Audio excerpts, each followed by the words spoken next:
Good morning. Today is Monday, December 25th, 2023. There's an insight into our Parsha, the Torah portion this week, Vayechi, which is the last portion of the book of Bereshis. With this Shabbos, we complete the first of the 5 books of the Torah.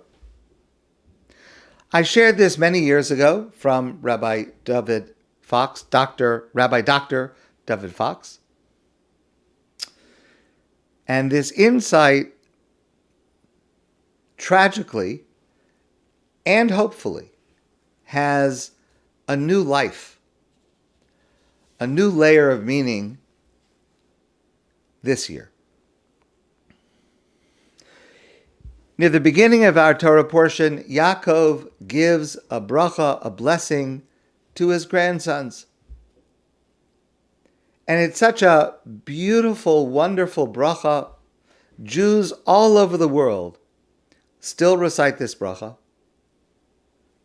We recite this to our own children and grandchildren. Many of us, including at ADATH, say this bracha to all of the children present on Simchas Torah. Many parents and grandparents sing this to their children before they go to sleep. HaMalach HaGoel osimi kora.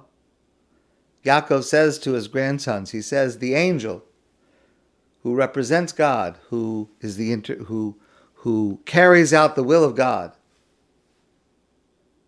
who has watched over me from every harm. God should bless these children so that they may thrive within the land. HaMalach HaGoel osimi kora. HaMalach HaGoel osimi kora. Familiar tune. Beautiful tune. The wording is a bit challenging. At the end, V'yidgu l'rov b'kerev haaretz. Now, the way we translate that is, and so they may thrive, God should bless these children, so they may thrive upon the land. Beautiful bracha, a beautiful blessing. The problem is the word b'kerev. Now, we translate it, we understand it means within the land, on the earth, wherever you are. This bracha should mean that God should look out for you. But that's not exactly what the word bekerev means.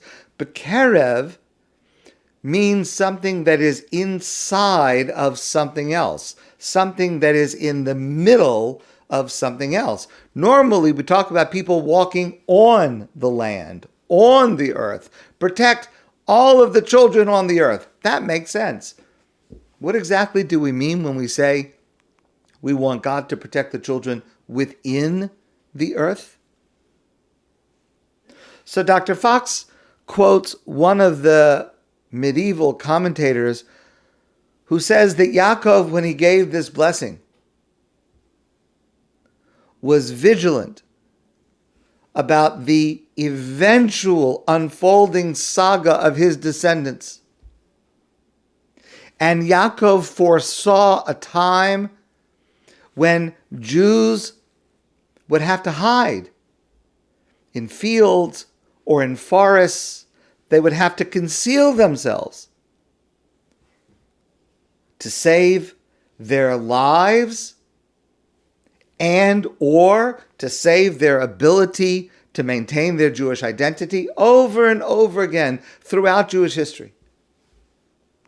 And therefore, this source says that Yaakov wanted the blessing to be not only when we are out in the open on the earth, on the land, but even when we're within the land, hidden in the forests, among the trees, that Yaakov's bracha, Yaakov's blessing is that we would still thrive and we would still survive. Dr. Fox adds to that his own insight that this applied in a new way during the time of the Holocaust, when, for example, Jews had to sometimes go into hiding underground. Many of us know the amazing story of the Sturmer family, who survived the Holocaust by living and hiding within gigantic caves. And even much earlier in Jewish history, the way in which the soldiers of Bar Kokhba were able to hide in caves for long periods of time to escape the Romans who were trying to kill them. And Dr. Fox writes, this was all possible. The ability to survive this kind of terrible situation, this was all possible because of the bracha of Yaakov. He blessed his grandchildren, promising them that they would continue to thrive even when having to go underground, bekerev haaretz, inside the ground, in the middle of the ground.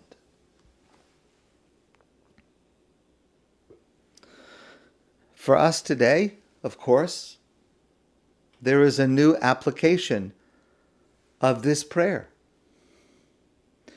Yaakov, our patriarch Jacob, ever vigilant about the eventual saga of his descendants, foresaw the time when members of the Jewish nation would be hidden underground in tunnels, hostages of Hamas, suffering. We don't even know what, but certainly it's worse than whatever we can imagine. And Yaakov was thinking of them. And Yaakov gave the bracha, bekerev haaretz, that God should bless and protect them, even those who are being held within the earth, under the earth, in tunnels, in caves. I quoted before the words of Rachel Goldberg, whose son Hersh Goldberg was seriously injured on October 7th and is still being held hostage by Hamas. She has no idea of his condition. Did he receive the right treatment for his arm? Did he receive any treatment? I can't begin to have any idea what Rachel, her husband John, or any of the other families of hostages are going through, but I find Rachel in particular able to express with emotion and with uncommon eloquence how and what she is doing and what she wants us to do.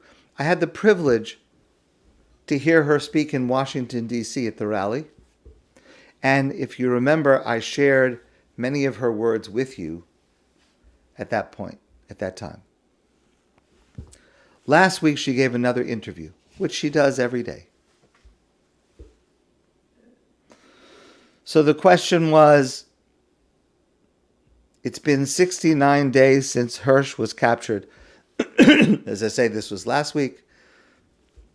Today is 80 days. How are you and your family doing now?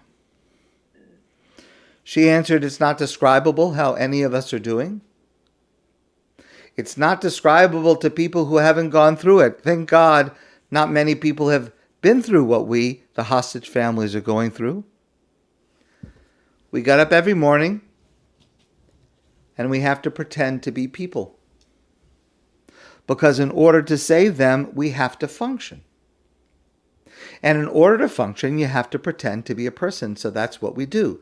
But for me, it feels like 69 days ago, or now 80 days ago, someone tore my heart out and took it away. Later, the interviewer asked, how do you draw strength from your faith? The interviewer said, "I've witnessed some of the family members of other hostages screaming at God." And Rachel answered, "Oh yes, that's part of a relationship with God. So I actually think it's very healthy. When I'm screaming at God, it shows I believe in this idea of God. If I didn't, then I wouldn't be screaming. I pray every day. I've been doing this for years. And when I'm praying, I'm calling out. I am in dialogue. I am definitely shouting. And I think that that is the sign of a relationship. I say Psalms, Tehillim all day. And some of them are just so relevant in terms of saying, stop turning your face away from me, God. I want you to answer me now. It's real desperation, and that's relevant. There are psalms, she continued to say, about the joy we're going to experience when the captives return to Zion. Shir HaMalach B'shuv Hashem et Zion Hayinu Kecholmim, which is just beautiful and relevant and so spot on. And there are other psalms where David is calling out from inside the darkness of the cave, saying, "Get me out of here." And when I say that I'm saying it in the name of my Son, and I say it for him as if it's him calling up from the darkness of the cave. I draw tremendous strength from that. So remembering Dr. Fox's insight, to me, it is clear that Yaakov said these words in our Torah portion that we read this week in this specific manner, B'kerev haaretz, as a prayer for Hersh and all the others held hostage by Hamas on the ground, above the ground, beneath the ground, B'kerev haaretz, inside the earth, inside the ground. And we, together with Rachel, must pray this prayer, must sing this song, because we believe, and Rachel believes, it helps. And we believe, as Rachel believes, that Hersh and all of the others hostages will hear us sing it. HaMalach HaGoel osi, HaMalach HaGoel osi mikoro, Yivarech es haneorim, Vikarei bahem shemi. HaMalach HaGoel osi, HaMalach HaGoel osi mikoro, Yivarech es haneorim, Vikarei bahem shemi. V'shem avosai, v'shem avosai, Avram v'Yitzchak, v'yidgu l'rov, b'kerev haaretz, b'kerev haaretz.